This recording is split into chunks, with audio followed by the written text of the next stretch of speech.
আসসালামু আলাইকুম গাইস। এখন 4:20 বাজে।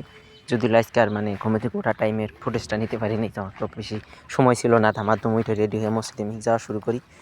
আজকে হলো আমার চ্যালেঞ্জের 26তম দিন, প্রায় 1 মাস হবই, আর 4 দিন বাকি আছে। আলহামদুলিল্লাহ 1 মাস সবাই একসাথে থাকার জন্য আমি 1 মাসটা পূর্ণ করতে পারছি। সবাইকে অসংখ্য ধন্যবাদ। আর আল্লাহরও আমার রহমত আছে। এর মধ্যে যদিও 2 দিন আমার মিস হয়ে গেছে, যদিও সেটা ব্যাপার না।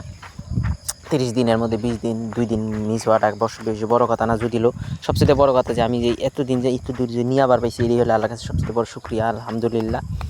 তো বন্ধু কারা আজকে অবশ্যই দেরি না করে আমার মসজিদের যাই। আজকে মসজিদে একটা মানুষও ছিল না। যাই দেখি মসজিদ দাদা আজান দিয়ে নামাজ সুন্নত করে বসে আছে। তারপর আমি তামাদ্দুম যাই সুন্নতটা পড়ে, তারপরে একসাথে ফরজ নামাজ পড়ে বাড়ির দিকে আসা শুরু করি। বাড়িতে আসি একটু আজকেও কোরআন পড়ছি মোটামুটি 2-2.5 পৃষ্ঠা মতন।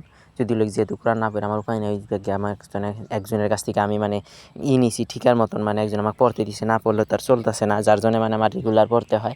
মাঝখানে কয়দিন একটু গ্যাপ গেছে, যদি 2 দিন ধরে আবার রেগুলার পড়তাছি। মোটামুটি ইনশাআল্লাহ এখন এক ধামা একখানি বইটা শেষ করবো। তো অবশ্যই সবাই ভালো থাকো, সুস্থ থাকো। আসসালামু আলাইকুম। অবশ্যই সবাই নামাজ পড়বা।